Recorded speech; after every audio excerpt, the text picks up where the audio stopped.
నమస్కారం. సనాతన ధర్మం అసలు సారాంశం ఏమిటి? ఒక సాధారణ శిల్పి ఈ గొప్ప విషయాన్ని ఎంత అద్భుతంగా వివరించాడో తెలిపే ఒక చక్కటి కథను ఈరోజు ఈ వివరణలో తెలుసుకుందాం. నేరుగా కథలోకి వెళ్ళిపోదాం. ఒక ఊరిలో సోమదత్తుడు అనే ఒక అద్భుతమైన శిల్పి ఉండేవాడు. ఆయన నైపుణ్యం ఎలాంటిదంటే, చేతిలో ఉలిపడితే చాలు నిర్జీవమైన రాతికి కూడా ప్రాణం వచ్చినట్లే. ఆయన చెక్కే విగ్రహాలు చూస్తే అచ్చం ప్రాణంతో ఉన్నాయేమో అనిపించేంత సజీవంగా ఉండేవి. ఒకరోజు ఆ ఊరికి ఒక విదేశీ యాత్రికుడు వచ్చాడు. మన సంస్కృతిని, సోమదత్తుని విగ్రహాలను చూసి ఆయనకొక సందేహం వచ్చింది. అసలు రాయి దేవుడెలా అవుతుంది? మట్టిని రాయిని పూజించడమనేది కేవలం ఒక నమ్మకం మాత్రమే గదా అంటూ సోమదత్తుణ్ణి చూసి కొంచెం హేళనగా నవ్వాడు. ఆ మాటలకెవరైనా కోపగించుకుంటారు గదా, కాని సోమదత్తుడలా చెయ్యలేదు.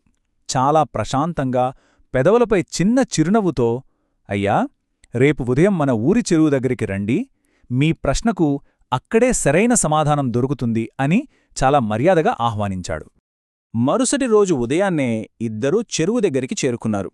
సోమదత్తుడు నెమ్మదిగా ఆ చెరువు గట్టునుండి కొంచెం బురద మట్టిని తీసుకున్నాడు. తన చేతులతో ఆ మట్టికి ఒక అందమైన రూపాన్నిచ్చి అద్భుతమైన మట్టి బొమ్మను తయారుచేశాడు. ఆ తర్వాత దాన్ని ఎండలో పెట్టి, ఇది పూర్తిగా ఎండిన తర్వాత దీనికి ప్రాణప్రతిష్ఠ చేస్తాను అని చెప్పాడు. ఆ యాత్రికుడు ఇదంతా చాలా ఆశ్చర్యంగా గమనిస్తూ ఉండిపోయాడు. అలా గంటలు గడిచాయి. మధ్యాహ్నమయ్యింది.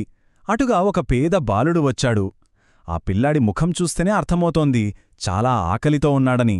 అప్పుడు సోమదత్తుడు ఆ పిల్లాణ్ణి దగ్గరకు పిలిచి ఎండలో ఆరుతున్న ఆ మట్టి బొమ్మను చూపిస్తూ, బాబూ, నీకు చాలా ఆకలిగా ఉంది కదా, ఈ మట్టిని తింటావా అని అడిగాడు. ఆ మాట వినంగానే ఆ పిల్లాడికి ఎక్కడలేని నవ్వొచ్చింది. పగలబడి నవ్వుతూ, మట్టినెవరైనా తింటారా తాతా అని అమాయకంగా అన్నాడు. ఎంత ఆకలితో ఉన్నా మట్టిని తినలేంగదా. నవ్వుకుంటూనే ఆ పిల్లాడు అక్కడ్నుండి వెళ్ళిపోయాడు. ఆ యాత్రికుడి వైపు తిరిగి ఇలా అన్నాడు, చూశారు కదా, మట్టిని ఎవరూ తినరు. కాని అదే మట్టిలో ఒక చిన్న గింజ నాటితే అది మొలకెత్తి మొక్కగవుతుంది. నెలల తర్వాత పంటగా మారి ధాన్యాన్ని ఇస్తుంది. ఆ ధాన్యాన్నే మనమందరం రోజూ తిని బతుకుతున్నాం. మరి ఆ మట్టిలో ప్రాణం ఉందా లేదా మీరే చెప్పండి అని అడిగాడు. నిజంగా ఎంత లోతైన మాట ఇది. ఆ మట్టి నుండే మనం పుట్టాం. ఆ మట్టి ఇచ్చే ఆహారంతోనే మనం జీవిస్తున్నాం. కాబట్టి ఆ మట్టిని గౌరవించడమంటే పరోక్షంగా మనల్ని మనం గౌరవించుకోవడమే. మన కంటికి కనిపించే ప్రతి ప్రకృతి రూపంలోనూ దైవాన్ని చూడటమనే గొప్ప వాస్తవాన్ని ఆ శిల్పి ఎంత తేలికగా చెప్పాడో కదా.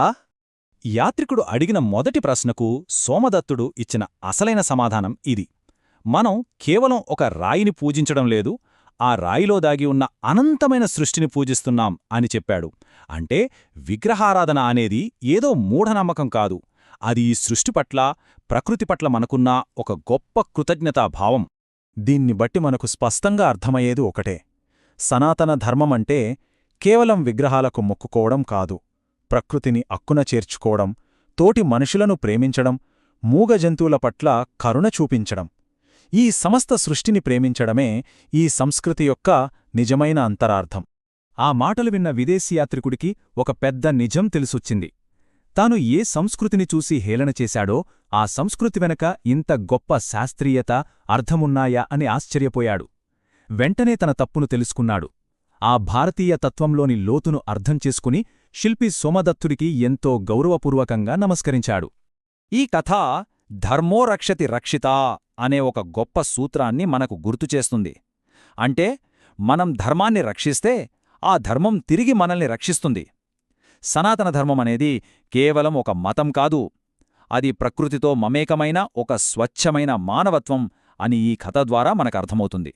ఒక చెట్టుని దేవుడనడం, ఒక నదిని అమ్మాని పిలవడం, ఇలాంటి గొప్ప ఆచరణల వల్ల నిజానికి మనం ప్రకృతిని కాపాడుతున్నాం, మన జీవనాధారమైన నీటిని గౌరవిస్తున్నాం.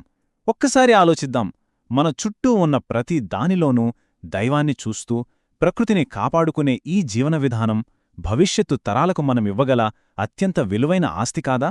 ఈ అద్భుతమైన కథ సారాంశం మనకు నేర్పుతున్నది ఇదే.